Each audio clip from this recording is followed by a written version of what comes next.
恐竜戦隊 Zyuranger!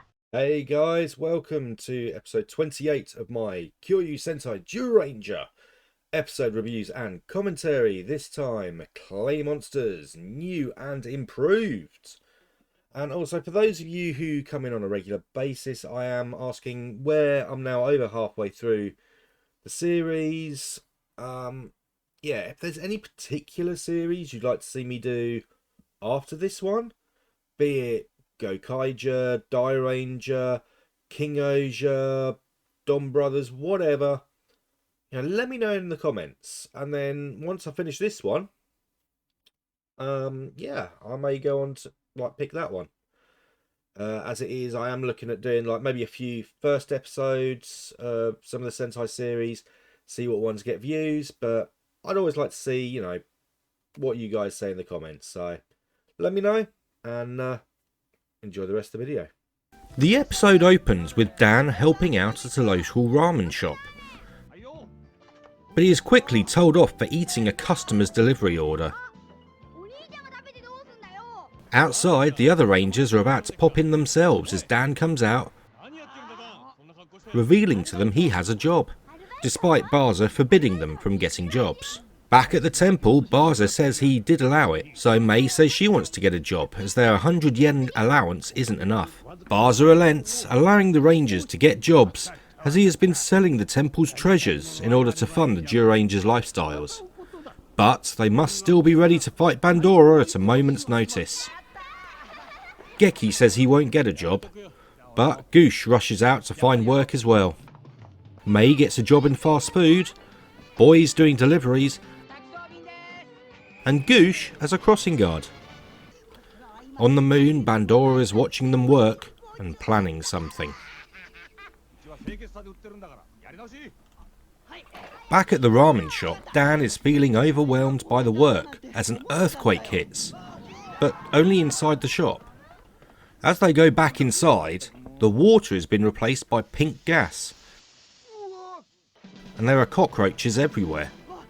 Soon the cockroaches are causing a panic in the restaurants and people's food, and the pink gas is coming up outside the shop as well. Another earthquake hits, and the dad starts to lose hope in his business. Two suspicious people from the gas company turn up with a Frankenstein, and they start to order food, eating bowl after bowl, including the cockroaches.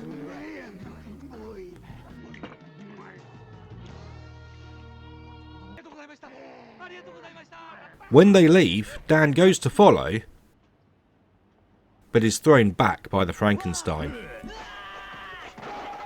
At the temple, Dan tells the others about the red gas and that he thinks the gas men were Buckback and Totterpat. That night, the boy is woken up as he hears noises.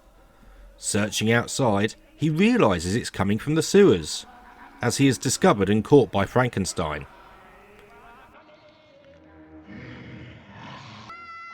Dan hears him cry out, but is also caught as the two are dropped into the sewers and directly into a cage. Underground, Bandora's golems are mining clay that will be capable of making even more powerful Dorma monsters. The red gas that is attracting the cockroaches is just a byproduct of the mining.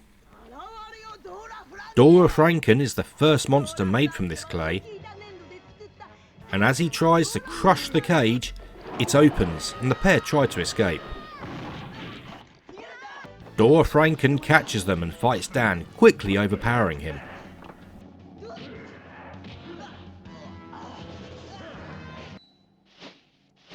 Dan transforms, but is still no match for Dora Franken,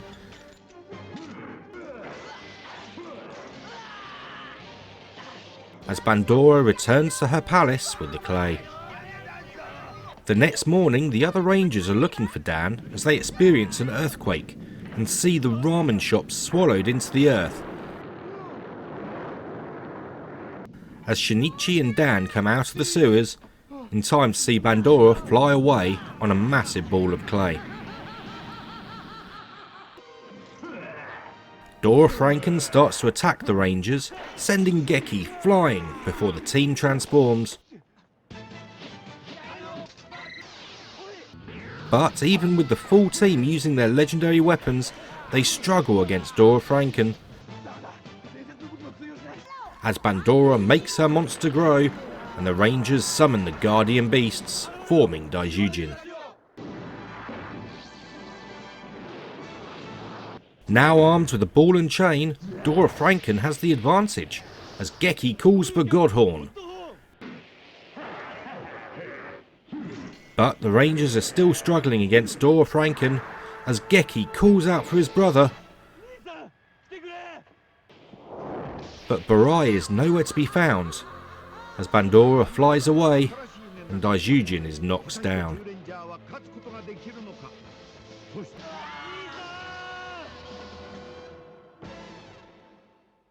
Well, what a cliffhanger. Again, no Barai. And the Megazord's been taken down. Mostly. I mean, a lot of explosions. They don't seem to be in a good place. But yeah, I like this. I mean, in Power Rangers, Rita somehow just suddenly got hold of Super Clay and made her Super Pussies and that. And we never actually got Frankenstein like we have in this episode. I watched the Power Rangers version of this a while ago. It actually covered sort of this episode and next episode. So they cut a whole load out of it. There's no Dora Franken. There's no mining. She just suddenly has this giant ball of clay she's making the putties with. And I think it was gung ho because Jason and Tommy couldn't get along with each other. Well, Tommy should have just like sucks it up and got on with it because Jason was the leader of the Power Rangers at this point. Not you, Tommy. I mean, granted, Tommy would become the leader of the Power Rangers eventually once he went white, which was like halfway through season 2, because the whole like strike, we want more money thing, which when you look into it, they kind of deserved a bit more money, but you know, that's neither here nor there. I'm not doing Ghost High Sentai Zyuranger, which would have been where the White Ranger stuff came from, so. And even White Ranger was never actually the leader. No. It was Red Ranger again. But in fact, the White Ranger was a little kid. But yeah, so they cut so much out of this episode and next episode for Power Rangers and turned it into a single episode, which they did a lot at the start of Power Rangers. But yeah, so we never got like Dora Frank. I think the only time they used the Frankenstein costume was like some Halloween one, and Tommy was dressed as Frankenstein or something. I don't know. But this is good. This is good stuff. I mean, first off, you got the Rangers actually going out and getting some work. Obviously, Dan proves that he's not that good at work. You know, he's about to sit down and eat some customer's like bowl of ramen. And they're like, no, what are you doing? And he's just going to take it out of the box. He's like, no, bots, put it in there. So he's a bit sort of, yeah, and it seems to get a bit like overwhelmed. But then again, when you've got the boss telling you what to do, and you've got the boss's kids, like, I mean, to pinch or coin a phrase from, I think it's Brandon Tennant, who does a lot of the B movie stuff. It's a Kenny. The annoying little kids, they're Kennys. So, anyone wants to go tell him I've nicked his phrase, feel free, you know. Hopefully you'll see it as splashery, but yeah. I'm using his phrase for the annoying little kids. That kid is a total Kenny. Also, mate, if you do get told about this and you're watching, love your stuff, mate. Absolutely brilliant. Love your videos. Especially the Godzilla ones. Do more Godzilla! Sorry. It's a running thing on his channel. But, yeah, it's so good. I'd really enjoy it where, you know, Bandor's like mine, and obviously it's causing the cockroaches. You've got Buck and Totterpat using their disguise again, and Dad isn't completely useless because he's like, when he's telling the others later, he's like, I think they were the ones we know. I recognise them, kind of. Although how no one could like realise that Frankenstein or Dora Franken was like a monster. I mean, dude's sort of like bluish grey and big.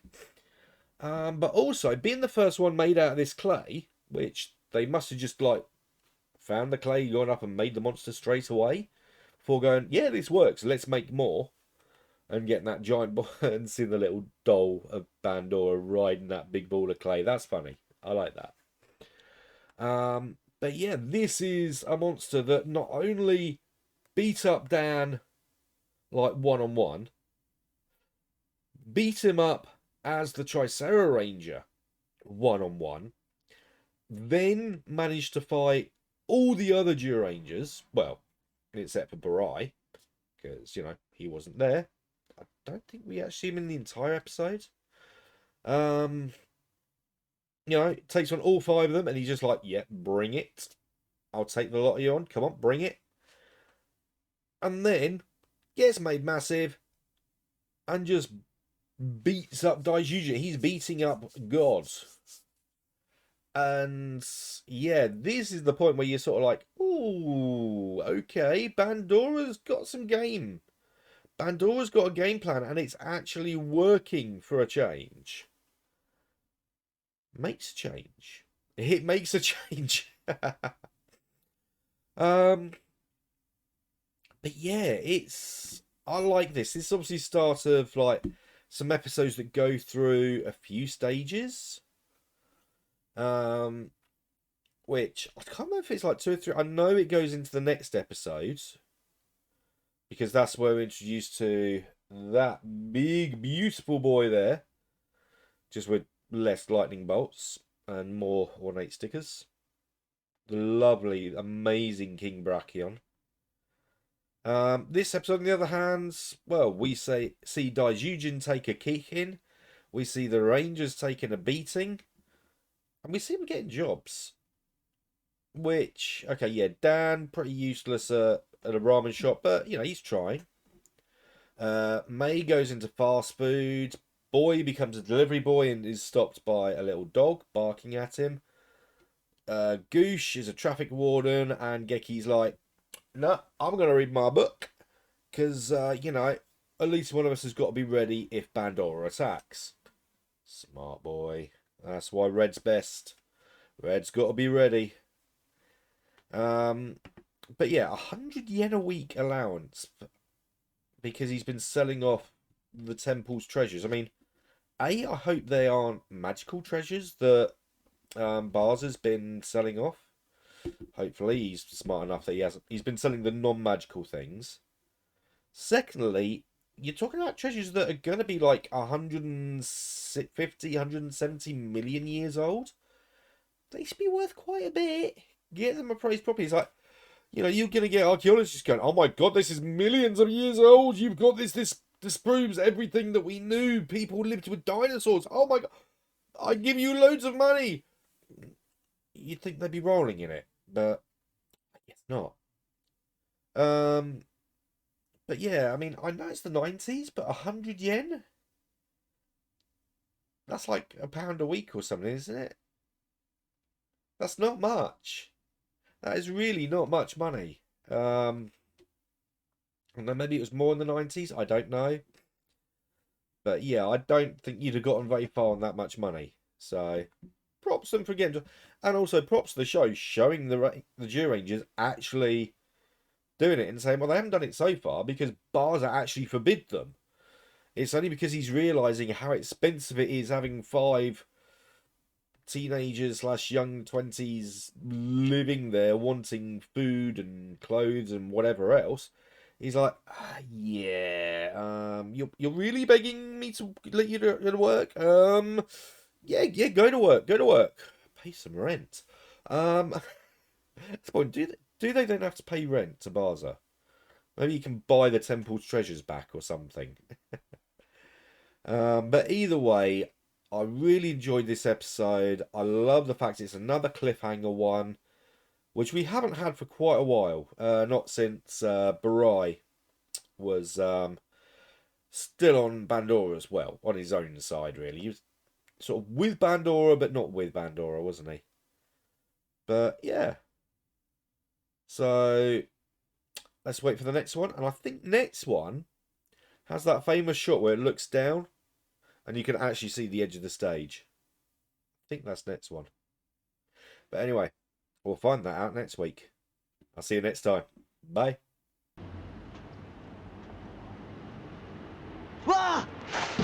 何か用かい